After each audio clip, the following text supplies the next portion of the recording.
राम कृष्ण शंकर ब्रह्मा विष्णु सभी देवी देवताओं को पूजता था और चोरी भी करता था, दारू भी पीता था। तमाम दुष्कर्म थे हमारे पास का। और अपने दारू किसे कहते हैं?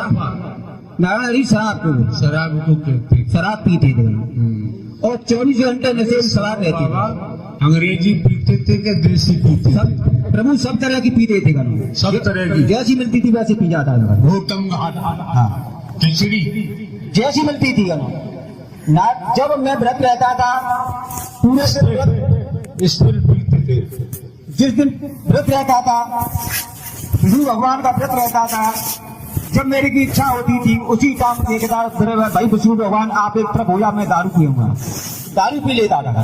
मैंने सभी देवी देवताओं को पूजा। ऐसा है बाबा, आपकी खुद भी थी, खुशी तो दे ही रही है, उपस्थित महापुरुष समझ रहे हैं तो आनंद भी आ रहा है। आप बुराइयों को खुलासा कर रहे हैं, उजागर कर रहे हैं, आप अपनी बुराइयों को छिपा नहीं रहे। हाँ जी। जब मैंने सभी देवी देवताओं को पूजा परंतु फिर भी मेरे को कहीं भी चैन नहीं मिला।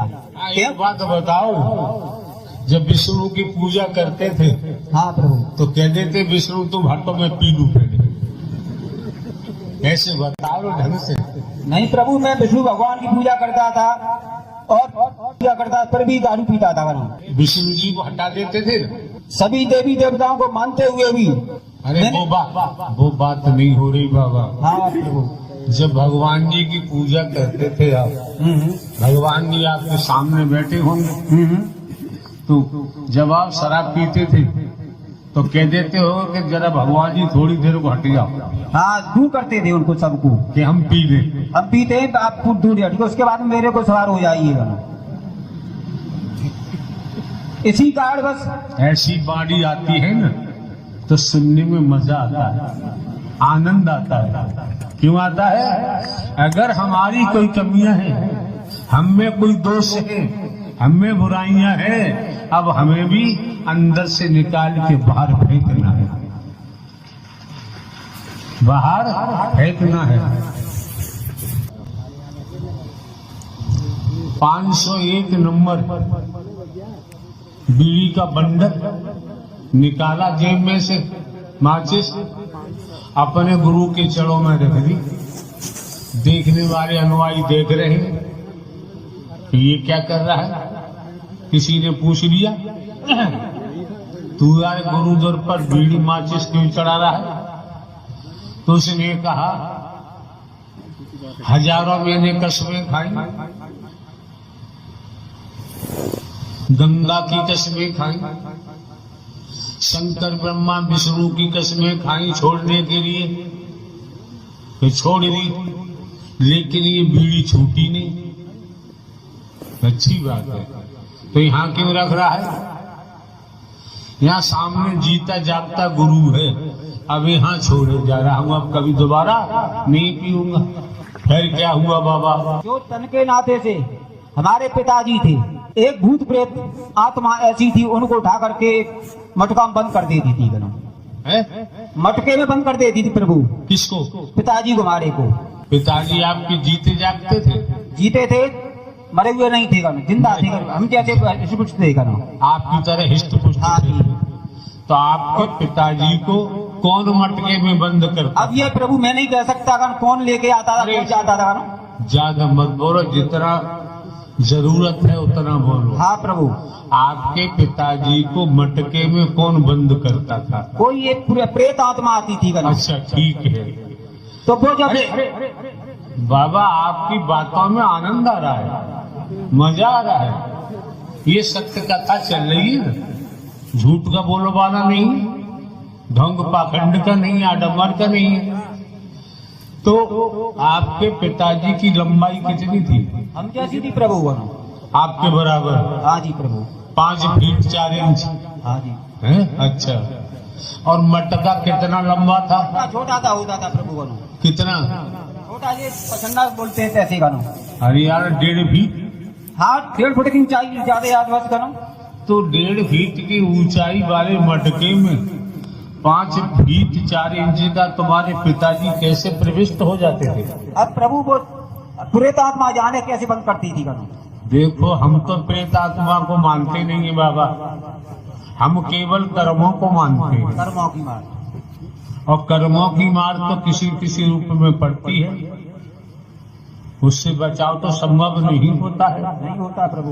और आप ये भी देख रहे हैं, हम कोई साधु संत महात्मा तो है नहीं, हम कोई बाबा साहबा नहीं, हम कोई कथावाचक उपदेशक नहीं,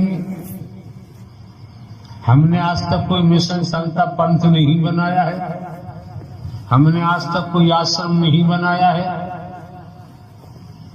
और ये भी आपको मालूम होगा, जमाने में भ्रमण करते हैं, कहीं से हम रुपया पैसा वस्तु पदार्थ नहीं लेते, कोई दान पात्र नहीं लगवाते, किसी दिशा से नहीं लेते, किसी का भोजन दूध दही घी भी नहीं ग्रहण करते।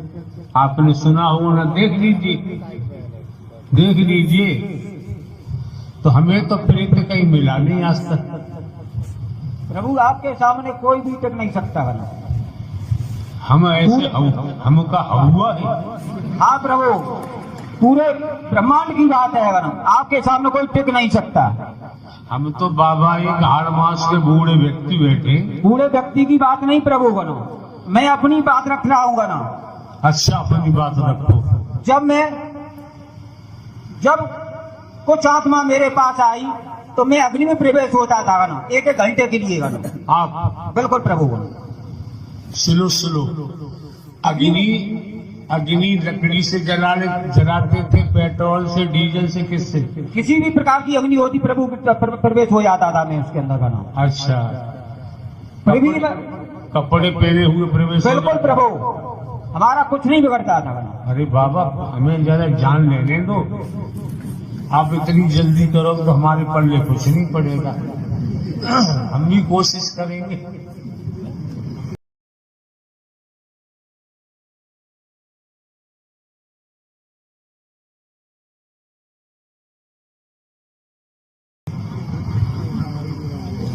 आपका कहना है अग्नि की लपटें निकल रही थी, निकल नहीं होती, बाबा उसी में सशरीर प्रवेश कर जाते।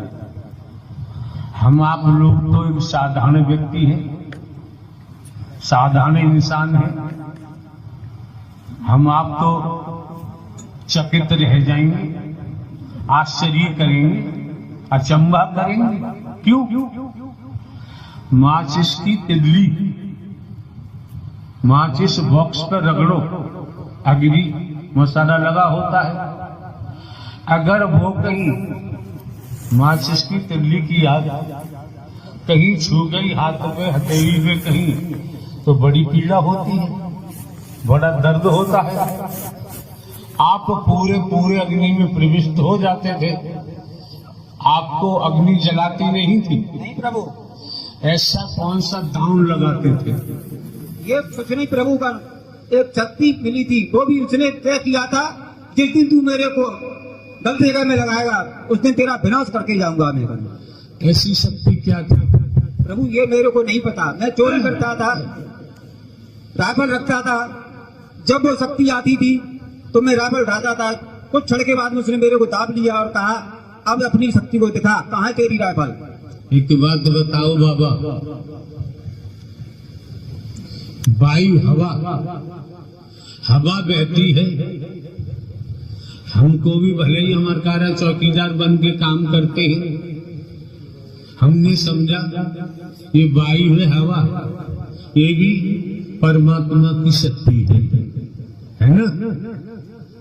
अरे हवा बहती है, ये भी परमात्मा हरि की शक्ति है ना? हाँ, ये वसुंधरा धरती, ये भी परमात्मा हरि की शक्ति है, ये भी परमात्मा की शक्ति है। जी प्रभु। अच्छा, ये भैंसा घूमते रहते हैं, भैंस, ये कौन की शक्ति है? कर्मों की मार प्रभु है, कर्मों की मार। हाँ, बड़े पते की बात है, ठिकाने की बात है, समझना चाहिए हमें। क्यों?